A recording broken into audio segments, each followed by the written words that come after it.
ท่านกำลังรับฟังสถานีวิทยุกระจายเสียงแห่งประเทศไทยจังหวัดลำพูน FM 95 เมกะเฮิรตซ์ขอต้อนรับเข้าสู่รายการเรื่องเล่าชาวเกษตรเมืองลำพูน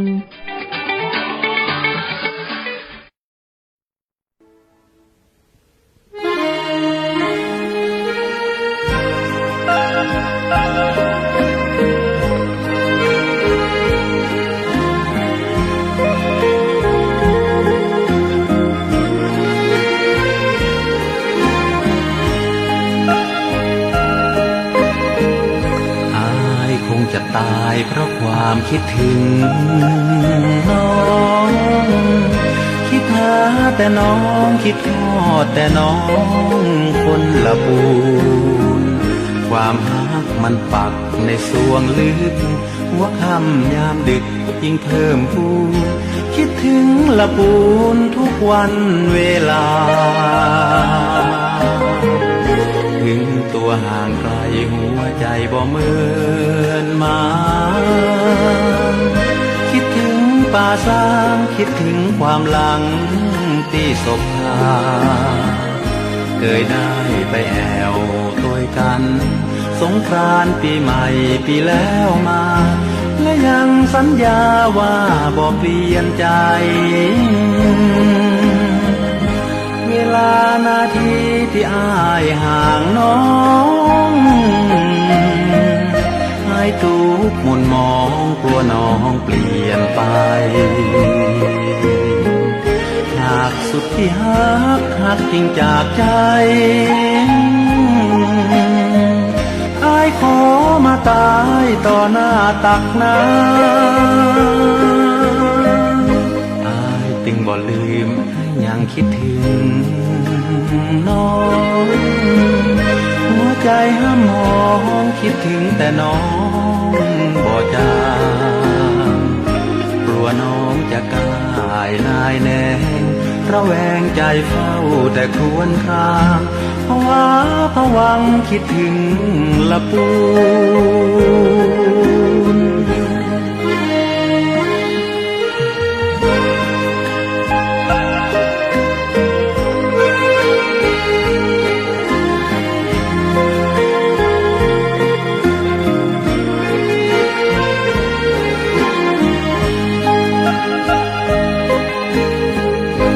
เวลานาทีที่อ้ายห่างน้องอ้ายทุกข์หม่นมองกลัวน้องเปลี่ยนไปหากสุดที่หักจริงจากใจอ้ายขอมาตายต่อหน้าตักน้ำอ้ายจึงบ่ลืมอ้ายยังคิดถึงน้องหัวใจห้ามมองคิดถึงแต่น้องบ่จางกลัวน้องจะกลายนายแน่ระแวงใจเฝ้าแต่ครวญครางภาวะผวังคิดถึงลำพูน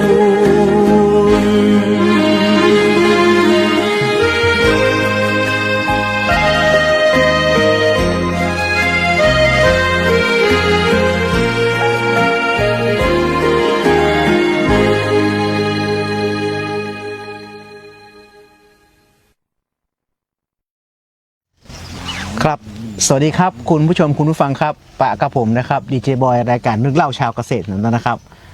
ก่อนจะเข้าสู่รายการนะครับสิ่งที่ดีเจบอยอยากจะอู้กับพ่อแม่พี่น้องก็คือเรื่องของสภาพอากาศครับวันนี้นะครับเริ่มแล้วนะฮะอากาศที่เย็นแล้วก็จะเข้าสู่เรื่องของความร้อนนะครับมันจะทำให้เกิดปัญหาว่ามันอบกันฮั่นเนาะ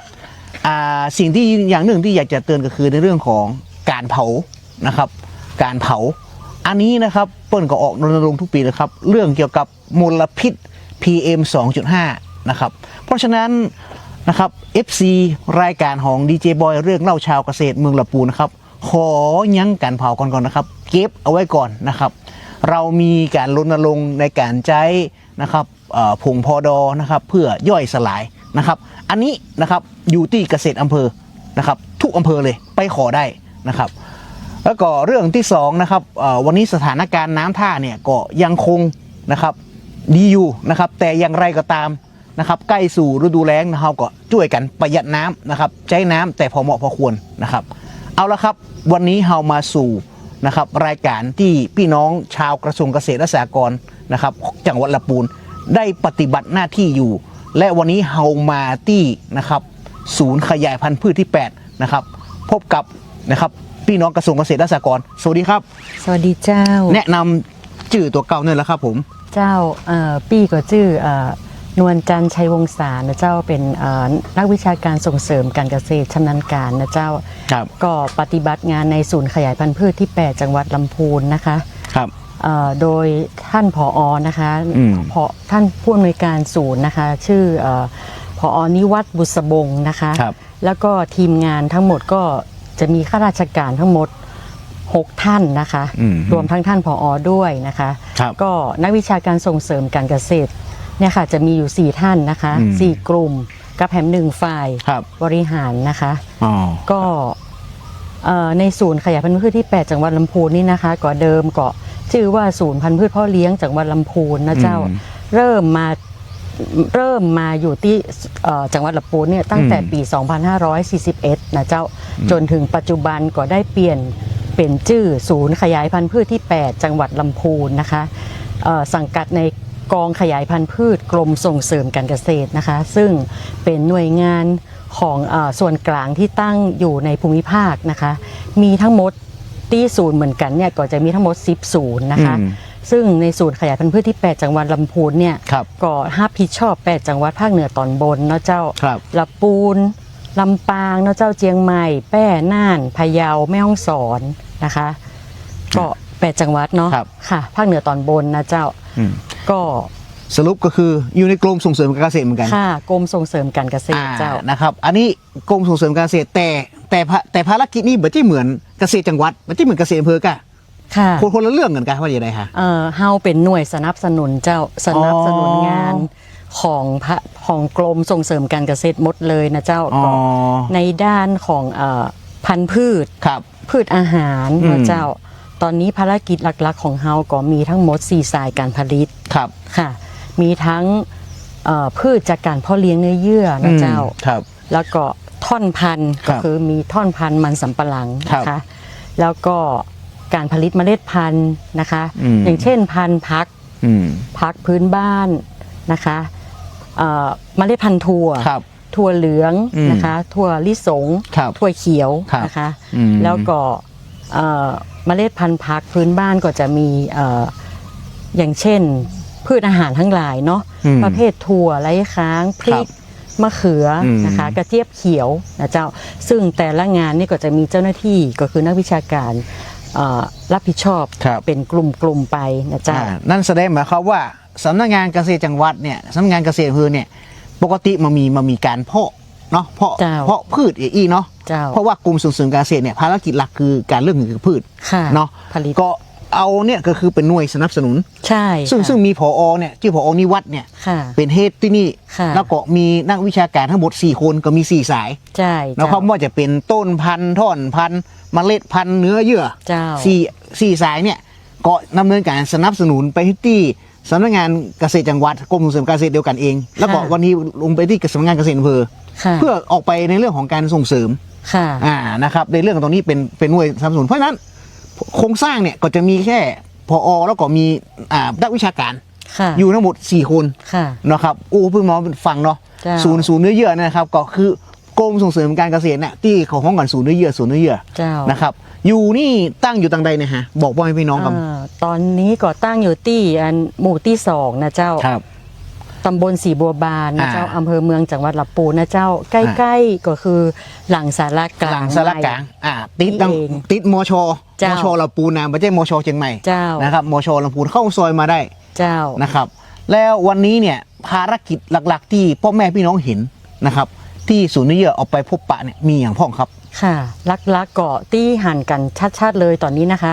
เฮาผลิตพืชอาหารสนับสนุนช่วยเหลือโครงการภัยพิบัตินะเจ้าแล้วก็จะมีทั้งเมล็ดพันธุ์แล้วก็ต้นพันธุ์นะคะก็สนับสนุนไปทั้ง8จังหวัดภาคเหนือตอนบนนะคะ แล้วก็โครงการคลินิกเกษตรเคลื่อนที่ ครับ เฮาก็จะเห็นในส่วนที่เฮาไปบริการ อ่า นิทรรศการความรู้ด้านการผลิตพืชสี่ ครับ สายการผลิต ครับ นะคะหรือว่ากลุ่มเกษตรกร อืม กลุ่มยุวเกษตรกรนะ ครั คะ บ กลุ่มแม่บ้านเกษตรกร แปลงใหญ่กลุ่มวิสาหกิจชุมชนแบบเนี้ยค่ะเราจะมีทั้งเป็นแหล่งผลิตพืชพันธุ์ดีเนาะ ครับ แล้วก็สนับสนุนให้ความรู้ อืม เกี่ยวกับการผลิตพืชอาหาร อืม นะคะพืชที่เป็นพันธุ์ดีที่เอาไปขยายต่อก็อย่างเช่น กล้วยจาก ครับ การเพาะเลี้ยงเนื้อเยื่อ ครับ เจ้าตอนนี้ก็มีเพิ่มเติมมาก็เป็นสมุนไพร อืม อย่างเช่น ขิงขมิ้นไพรนะเจ้า ครับอ่า แม้กระทั่งอย่างที่เกิดปัญหาว่าภัยพิบัติ ครับ ช่วงก่อนก็จะเป็นโควิดนะเจ้าเนาะ อืม ก็จะผลิตฟ้าทลายโจรนะคะ แล้วก็สมุนไพรที่ต้านแบบนี้นะคะเป็นภารกิจของเฮา ครับ แล้วก็ขยายผลจากองค์ความรู้หรือว่าวิชาการจากกรมวิชาการเกษตรก็อย่างเช่นถั่ว อืม การผลิตถั่วนะเจ้าพืชใจน้ำน้อยนะคะ อืม ซึ่งเดียวก็จะมีการอบรม เปิดกว้างให้เกษตรกรเข้ามาศึกษาดูงาน ครับ มีแปลงแม่พันธุ์นะคะ ครับ รวบรวมพันธุ์ก็จะเป็นพันธุ์ลำไยนะคะ ตอนนี้เขาก็จะเป็นในเรื่องของลำไยทานผลสดนะคะที่ตอบโจทย์ แก้ไขปัญหาในเรื่องของราคาตัว อืม นะคะ ก็จะมีพันธุ์สีชมพู เบี้ยวเขียวนะเจ้าแล้วก็พวงทอง ซึ่ง ครับ ตอนนี้เป็นที่ต้องการนะคะ นอกจากนั้นเขาก็จะปลูกพืชแซมสวนลำไยนะคะหรือว่าสวนไม้ผลเป็นต้นแบบเพื่อเกษตรกรนะคะ อืม ก็จะมีทั้งโกโก้นะเจ้ากาแฟนะคะ ซึ่งตอนนี้ก็จะมีแปลงแม่รวบรวมพันธุ์อยู่ในศูนย์เฮาเนี่ยนะคะ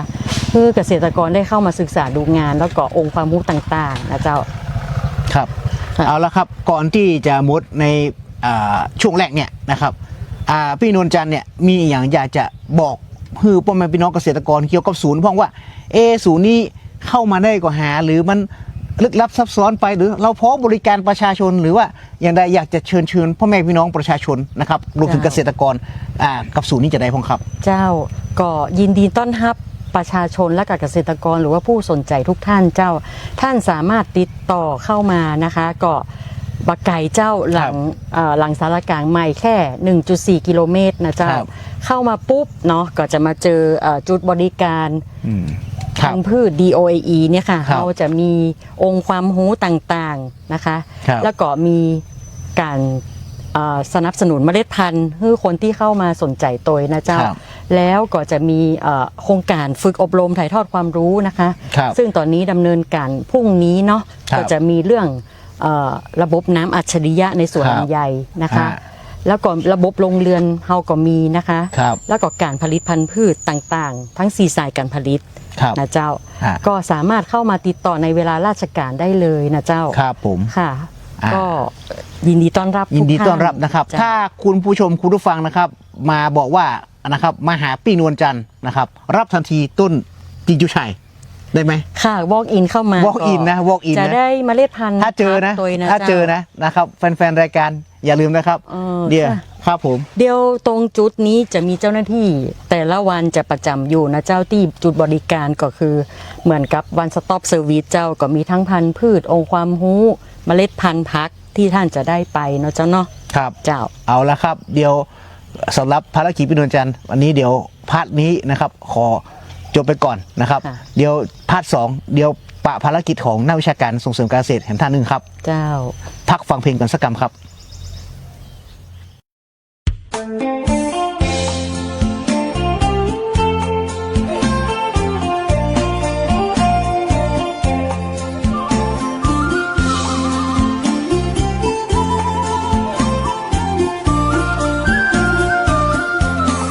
มาลำพูนได้พึ่งบุญเจ้าแม่จามเทวี กราบองค์ทรงน้ำเจดีย์พึ่งบารมีท่านศรีวิชัยครูบา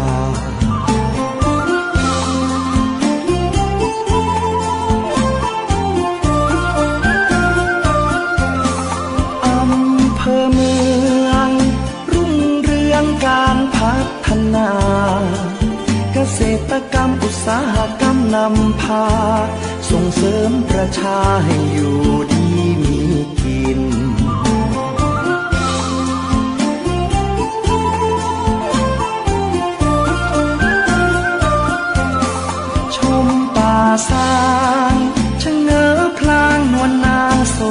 ถิ่นทอผ้าเมืองรุ่งเรืองอาชินตราบฟ้าดินไม่ลืมป่าสร้าง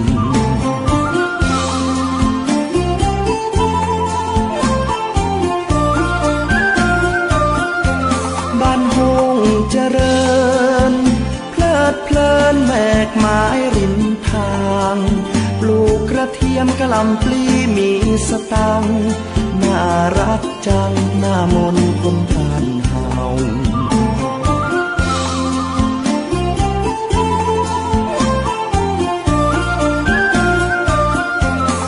เยือนถิ่นลีเขียวขจีท้องนาป่าเขาล่องแก่งก็ได้ยอกล้อสองเรากลางลำเนาชมธรรมชาติงาม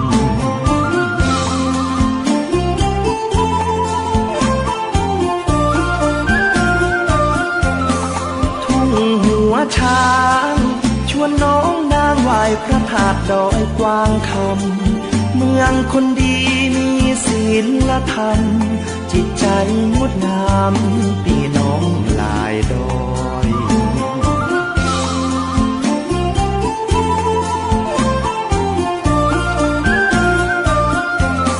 ทินแม่ทาชาวประชาฝีมือเลิศลอย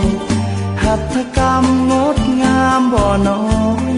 เรื่องสามปอยบนดอยขุนตาล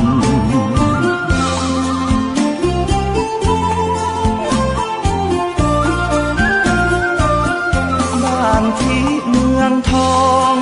คนลือคนยองนวลน้องผ่องพันงามอนงลอยกระทงสงกรานต์สืบทอดลูกหลานมานานหลายปี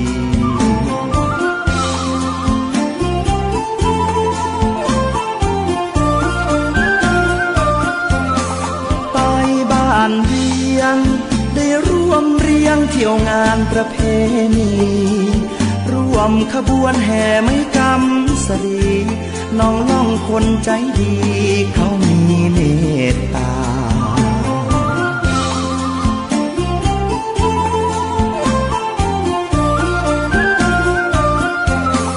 ภูมิแผ่นดิน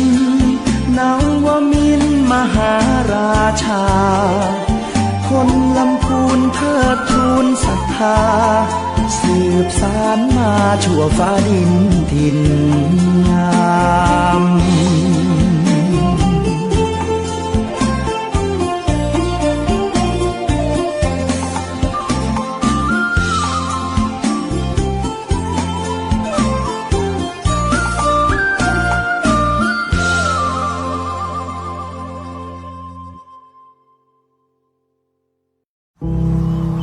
เกษตรกรผู้ยากจนคนค้าขายเป็นหนี้ไม่เกิน 2,500,000 บาทโดยนำที่ดินไปจำนองขายฝากหรือสัญญากู้เงินทั้งหนี้ในระบบที่มีคำพิพากษาและหนี้นอกระบบเราช่วยท่านได้ติดต่อขอยื่นกู้ที่สำนักงานเกษตรและสหกรณ์จังหวัดสำนักงานเกษตรอำเภอธกสทุกสาขาตามภูมิลำเนาโทร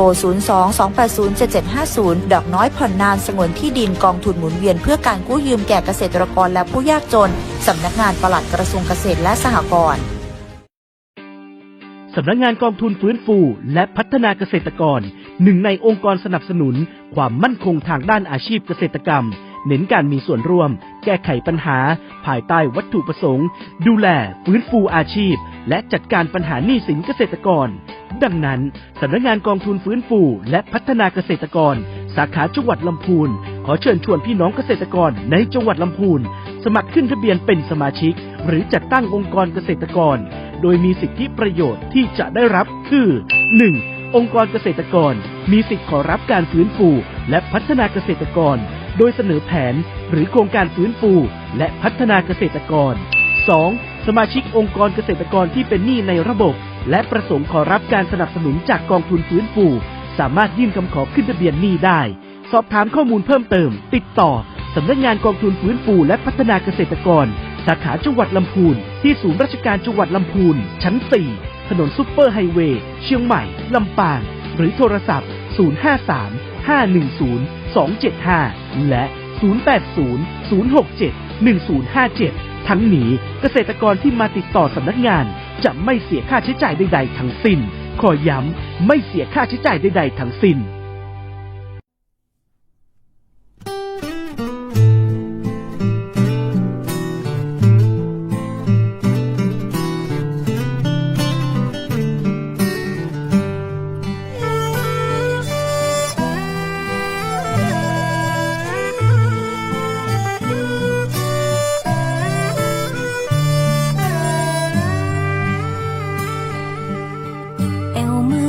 ปูนอิ่มบุญอุ่นฮักหากไผหูจักจะฮักไปจนวันตายละปูนเฮามีของดีมีกระเทียมมีลำไยคนงามหน้าใสน้ำใจบ่ดำอู่ลืออู่ยองอู่เมืองม่วนลายเรื่องการแต่งกายเฮาก็ใส่ผ้าเมืองภูมิใจแต่นาหมู่เฮาห่วมแหงสร้างบ้านแปลงเมืองรุ่งเรืองมาเมินหนึ่งในล้านนาคือประเพณีส่งน้ำเจดีย์สิริพูนชัยงานแห่แห่หลวงงดงามยิ่งใหญ่ตาลสลากย้อ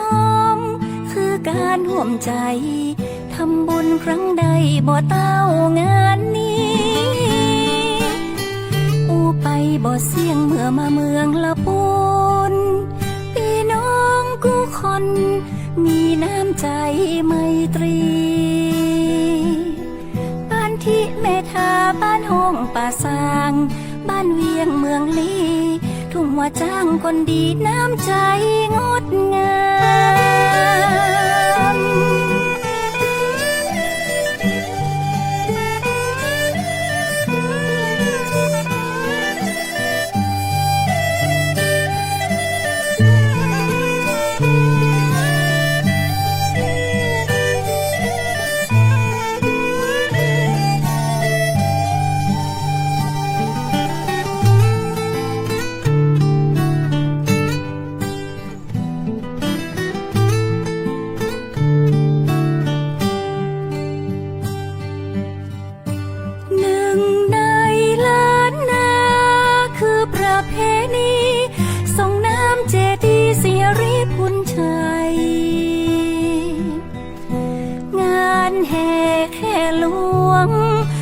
งามยิ่งใหญ่ตาลสลากย้อมคือการร่วมใจทำบุญครั้งใดบ่เต้างานนี้อูไปบ่เสี่ยงเมื่อมาเมืองละปูนพี่น้องกู้คนมีน้ำใจไมตรีบ้านที่เมธาบ้านห้องป่าซางบ้านเวียงเมืองลีทุ่งว่าจ้างคนดีน้ำใจงดงาม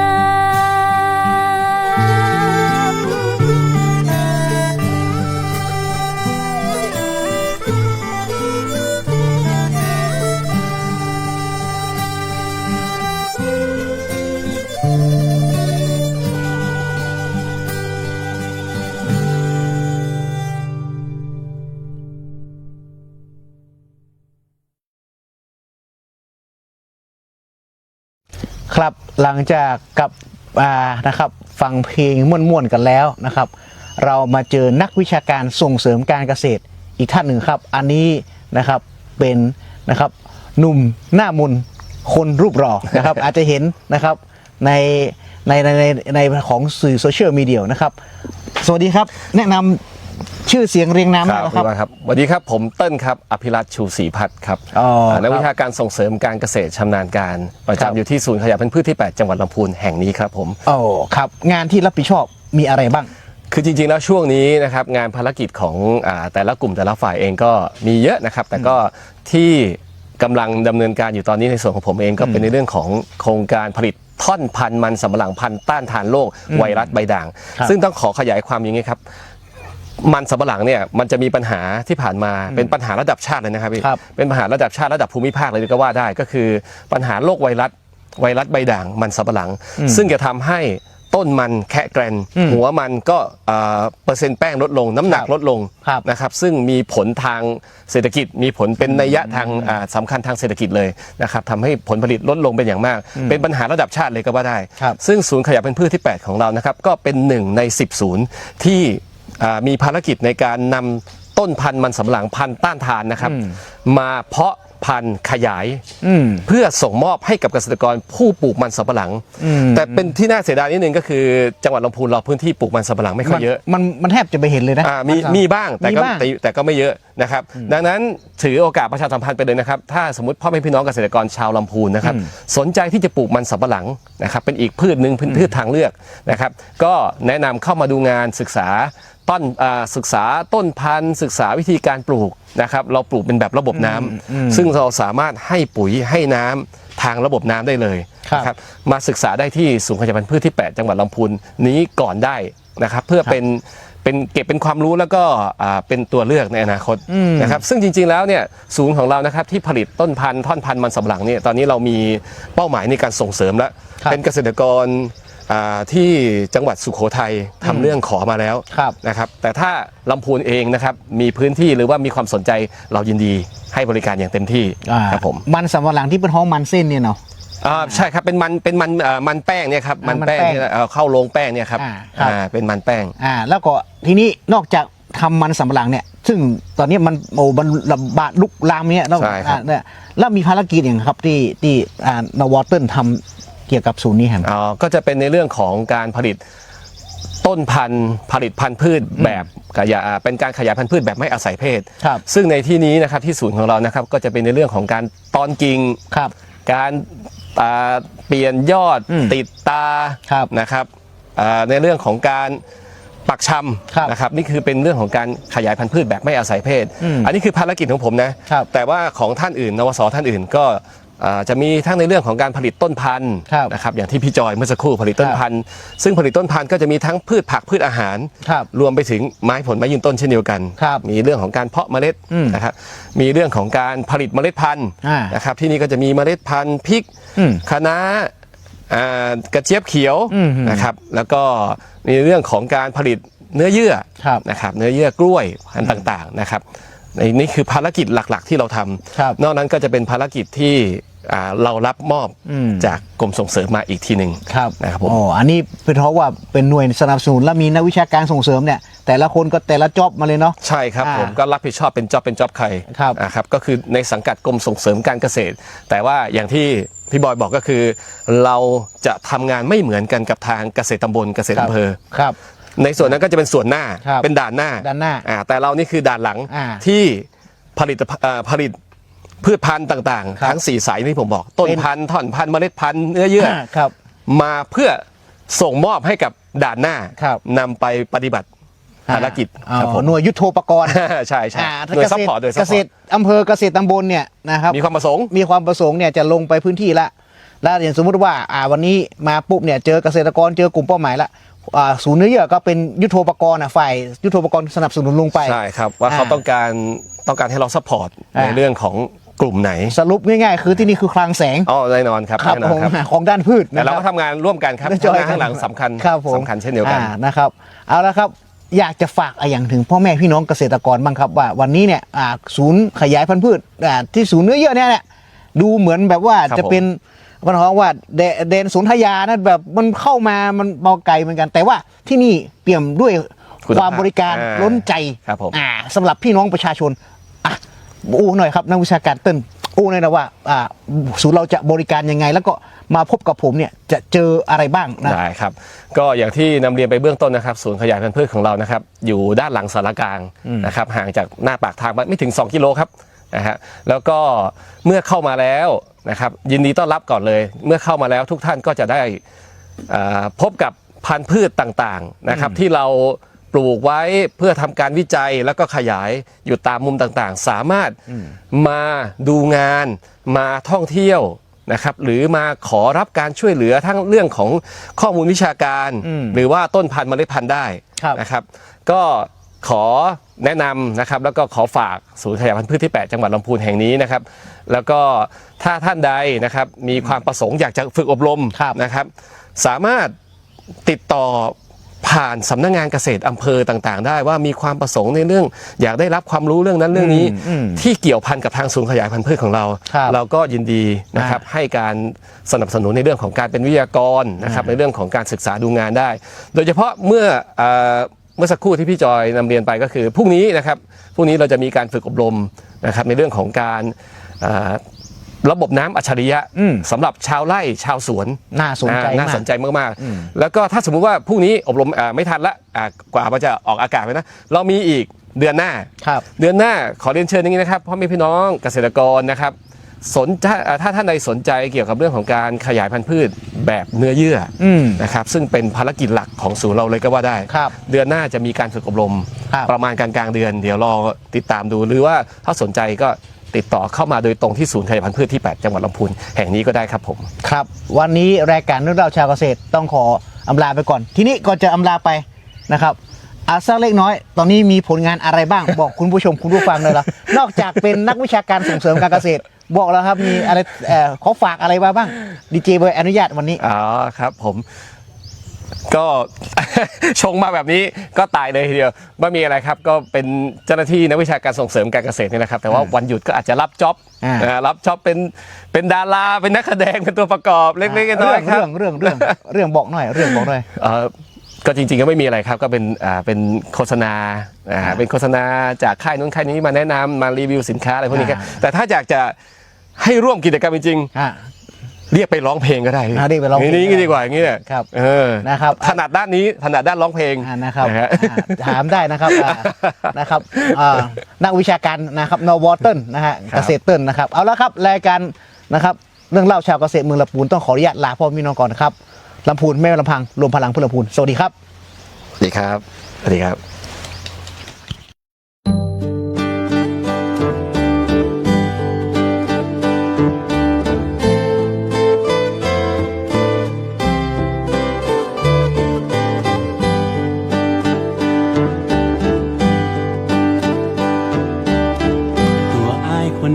เป็นบ่าวละปูเมืองเก่าเมืองบุญเมืองอาริปุ่นใจเมืองน้ำใจเมืองลำใหญ่สายน้ำพวงโอบไหลไปจูสายน้ำปิงอูยองบ่จางแต่อูแกว่น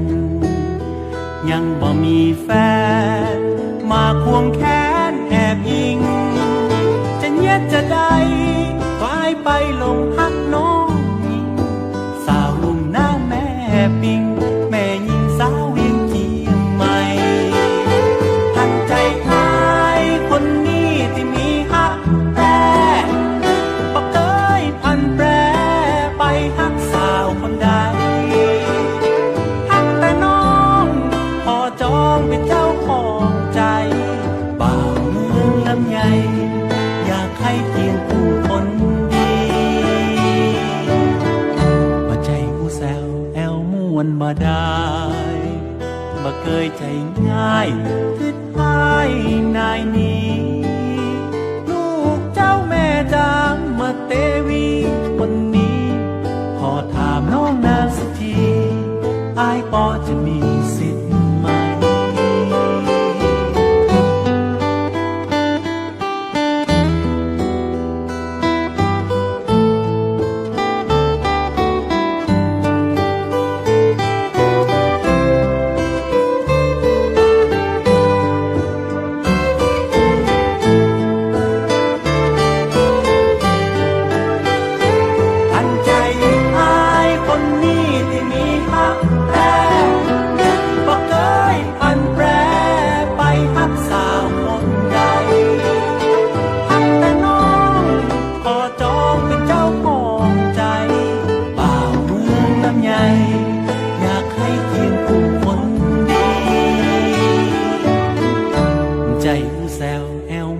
มาได้ใจคนใจง่ายคิดให้นายนี้ลูกเจ้าแม่จามมาเตวี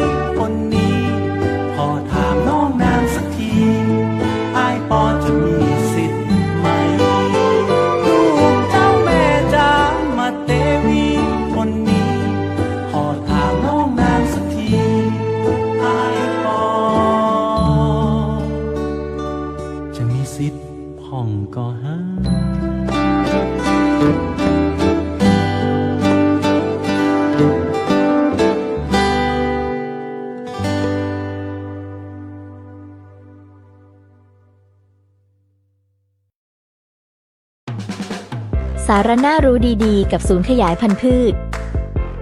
สวัสดีค่ะท่านผู้ฟังที่น่ารักทุกท่านกลับมาพบกันอีกเช่นเคยกับช่วงสาระน่ารู้ดีๆกับศูนย์ขยายพันธุ์พืชโดยศูนย์ขยายพันธุ์พืชที่8จังหวัดลำพูน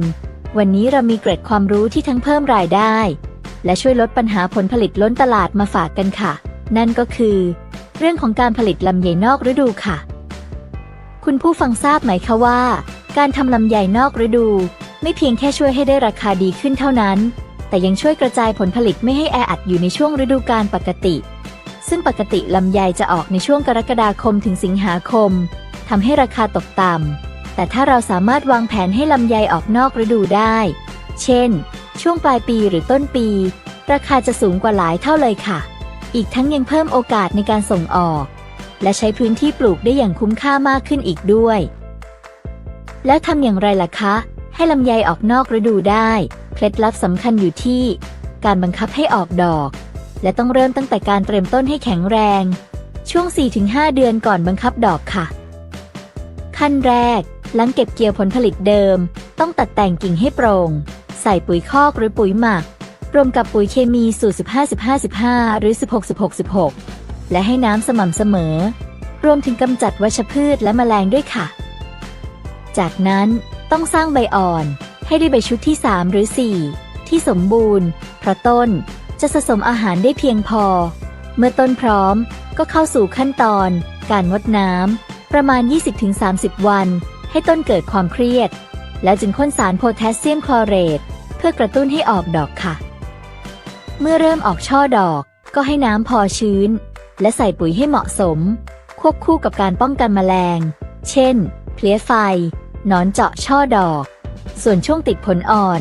ให้เสริมปุ๋ยเพิ่มความสมบูรณ์ของผลและป้องกันเพลี้ยแป้งหรือโรคผลเน่าให้ดีค่ะระยะก่อนเก็บเกี่ยว 15-20 วันควรลดน้ำเพื่อให้รสหวานขึ้นแล้วจึงเก็บเกี่ยวเมื่อผลมีอายุ 100-120 วันหลังติดผลเปลือกจะเปลี่ยนเป็นสีน้ำตาลทองเนื้อแน่นหวานอร่อยก็พร้อมจำหน่ายได้เลยค่ะนี่แหละค่ะเคล็ดลับการทำลำไยนอกฤดูที่จะช่วยให้เกษตรกรมีรายได้เพิ่มขึ้นและใช้พื้นที่ปลูกอย่างคุ้มค่าศูนย์ขยายพันธุ์พืชที่8จังหวัดลำพูนขอเป็นกำลังใจให้พี่น้องเกษตรกรทุกท่านพัฒนาการผลิตอย่างยั่งยืนแล้วพบกันใหม่ในครั้งหน้ากับสาระน่ารู้ดีๆกับศูนย์ขยายพันธุ์พืชสำหรับวันนี้ขอขอบคุณและสวัสดีค่ะพืชพันธุ์ดีต้องที่ศูนย์ขยายพันธุ์พืชกรมส่งเสริมการเกษตรเกษตรกรผู้ยากจนคนค้าขายเป็นหนี้ไม่เกิน 2,500,000 บาทโดยนำที่ดินไปจำนองขายฝากหรือสัญญากู้เงินทั้งหนี้ในระบบที่มีคำพิพากษาและหนี้นอกระบบเราช่วยท่านได้ติดต่อขอยื่นกู้ที่สำนักงานเกษตรและสหกรณ์จังหวัดสำนักงานเกษตรอำเภอธกสทุกสาขาตามภูมิลำเนาโทร 02-280-7750 ดอกน้อยผ่อนนานสงวนที่ดินกองทุนหมุนเวียนเพื่อการกู้ยืมแก่เกษตรกรและผู้ยากจนสำนักงานปลัดกระทรวงเกษตรและสหกรณ์โอ้เป็นอย่างหน้ายังมาหน้ามองซอกตอก เฮ้ยก็จะบ่ฮื้อเครียดได้จะได้ละปีก็เรื่องหนี้เรื่องสินกวนใจหาทางออกก็บ่ได้นี่กะนี่หรอก็ยังบ่ลองไปปรึกษาสำนักงานกองทุนฟื้นฟูและพัฒนาเกษตรกรดูล่ะน้องได้ขึ้นทะเบียนเป็นสมาชิกกองทุนฟื้นฟูและพัฒนาเกษตรกรแล้วยังอย่างหูแหน่ละนี่ถ้าเป็นสมาชิกแล้วมีหนี้ในระบบเกี่ยวกับการเกษตรเขาสามารถยื่นขอขึ้นทะเบียนหนี้กับสำนักงานกองทุนฟื้นฟูและพัฒนาเกษตรกรสาขาละกุลเฮาได้เนอะเปิ้นจะคือคำปรึกษาหรือช่วยแก้ปัญหาหนี้สินของเกษตรกรตัวโอ้ยมีจะนี่ตัวกาถ้าเฮาบ่มีหนี้สินหรอเปิ้นจะมีอะไรอย่างมาส่งเสริมสนับสนุนเกษตรกรก่อมีเหมือนกันเขาก็ไปสมัครเข้าองค์กรหรือจัดตั้งกลุ่มใหม่รวมกันมาน้อยกว่า50คนก็ได้แล้วก็ไปขอรายละเอียดยื่นเสนอแผนและโครงการเพื่อฟื้นฟูและพัฒนาอาชีพของเฮาแต่บ้านเฮาก็รวมกลุ่มกันเป็นสมาชิกอยู่หลายคนแล้วนะโอ้แต่กะแล้วจะติดต่ออย่างใดนี่สำนักงานเปิ้นตั้งอยู่ที่ชั้น4ศูนย์ราชการจังหวัดละปุนหลังใหม่ติดถนนซุปเปอร์ไฮเวย์นั่นเนาะจะโทรไปก่อนก็ได้นะเอาจดเบอร์โทรเนอะ0535102275หรือเบอร์โทรศัพท์มือถือก็มีเหมือนกัน0800671057โอ้ยขอบคุณหลายเนอะปี แต่นี่หมู่เฮาก็มีตังออกบ่ต้องเครียดแล้วเดี๋ยวผมจะฟังจวนจมูไปติดต่อพอเนอร์ปี้เข้าใจไปเนอเกษตรกรเฮาที่ไปติดต่อบ่ต้องเสียค่าใช้จ่ายใดๆทั้งสิ้นเนอ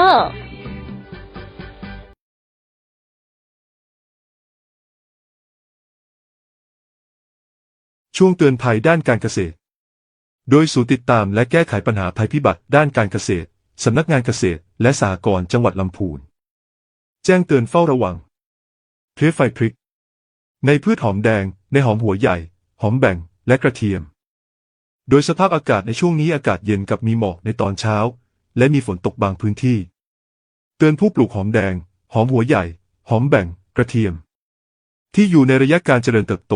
ทางลำต้นถึงการพัฒนาหัวระวังต้องรับมือกับเพลี้ยไฟพริกอาการของโรคพบได้บนใบกาบใบหรือส่วนหัวโดยเริ่มแรกพบจุดฉ่ำน้ำขนาดเล็กต่อมาขยายใหญ่เป็นแผลรูปกลมหรือรีเนื้อแผลยุบลงเล็กน้อยบนแผลมีหยดของเหลวสีชมพูอมส้มซึ่งเป็นกลุ่มสปอร์ของเชื้อราเป็นสาเหตุของโรคเมื่อแห้งจะเห็นตุ่มเล็กๆสีน้ำตาลดำเรียงเป็นวงซ้อนกันหลายชั้นถ้าแผลขยายใหญ่หรือหลายแผลมาชนกันจะทำให้หักพับแห้งตายหรือเน่าตายทั้งต้นทำให้ผลผลิตลดลงหากเป็นโรคในระยะที่ต้นหอมยังไม่ลงหัวจะทำให้ต้นแคระแกนใบบิดเป็นเกลียวถ้าอาการรุนแรงต้นจะเลื้อยทำให้ไม่ลงหัวหรือถ้าหากเป็นโรคในระยะที่ต้นหอมเริ่มลงหัวจะทำให้หัวรีบยาวบิดโค้งงอส่วนกาบใบที่อยู่บริเวณเหนือหัวหอมหรือที่เรียกว่าคอหอมมักยืดยาวและทำให้มีระบบรากสั้นกว่าปกติทำให้ไม่ได้ผลผลิตแนวทางป้องกันและวิธีแก้ไข 1. ก่อนปลูกควรไถตักดิน 2-3 แดดใส่ปูนขาวและปุ๋ยคอกหรือปุ๋ยอินทรีย์เพื่อปรับสภาพดิน 2. ใช้ส่วนขยายพันธุ์ที่ปราศจากโรคโดยแช่หัวพันธุ์หรือต้นกล้าก่อนปลูกด้วยสารป้องกันกำจัดโรคพืชเช่นโพรคลอรัส 50% WP อัตรา 40 กรัมต่อน้ำ 20 ลิตรนาน 15-20 นาที 3. ตรวจแปลงปลูกอย่างสม่ำเสมอเมื่อพบโรคพ่นด้วยสารป้องกันกำจัดโรคพืชเช่นโพรคลอรัส 50% WP อัตรา 20 กรัมต่อน้ำ 20 ลิตรหรืออะซอกซิโตรบิน 25% SC อัตรา 10 มิลลิลิตรต่อน้ำ 20 ลิตรทุก 5 วันไม่ควรพ่นสารชนิดใดชนิดหนึ่งต่อเนื่องกันเป็นเวลานานควรใช้สลับชนิดเพื่อป้องกันการดื้อยาของเชื้อราที่เป็นสาเหตุของโรค 4. ต้นที่เป็นโรครุนแรงควรถอนนำไปทำลายนอกแปลงปลูกเพื่อไม่ให้เป็นแหล่งแพร่ระบาดของโรค 5. หลังจากเก็บเกี่ยวผลผลิตแล้วควรเก็บซากพืชที่เป็นโรคไปทำลายนอกแปลงปลูกให้หมดเพื่อไม่ให้เป็นแหล่งสะสมของเชื้อสาเหตุโรค 6. แปลงที่มีการระบาดของโรครุนแรงควรปลูกพืชอื่นที่ไม่ใช่สกุลหอมหรือกระเทียมสลับอย่างน้อย 2 ปีหากคุณผู้ฟังสงสัยสามารถติดต่อสอบถามมายังศูนย์ติดตามและแก้ไขปัญหาภัยพิบัติด้านการเกษตรสำนักงานเกษตรและสหกรณ์จังหวัดลำพูนไว้พบกันใหม่สวัสดีครับ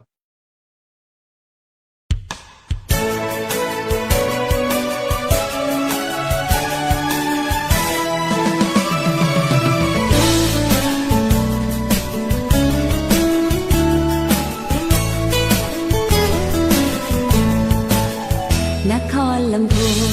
แดนดินถิ่นสวรรค์ช่างงามการทำจังนั้นดังเมืองในฝันฉันเยือนมาน้ำกวงทาลีนาทีชื่นช่ำอุราเธอทูลกราบไหว้บูชาองค์ครูบาศรีวิชัยหาริคุณชัยวิไลรุ่งเรืองป่าสร้างมีผ้าพื้นเมืองทอด้วยมือเยื่องลือไกลแม่ทากล่าวขานเรื่องการแกะสลักไม้เกษตรกรรมยิ่งใหญ่เรายกให้บรรพงมานานถิ่นอำเภอลีนั้นมีป่าไม้สมบูรณ์ทุ่งหัวช้างอบอุ่นขุนเขาศพเทิมตรึงงานวัดหลวงลำพูนทุกปีทำบุญร่วมงานนมัสการทรงน้ำพระธาตุหริคุณชัยเรื่องลือมานานเปรียบปานแผ่นดินทองงามจริงถึงเบี้ยงน้องล่องทุ่งรวงทองเมื่อมองถึงใจบ้านที่ชวนฝันเปรียบดังสวรรค์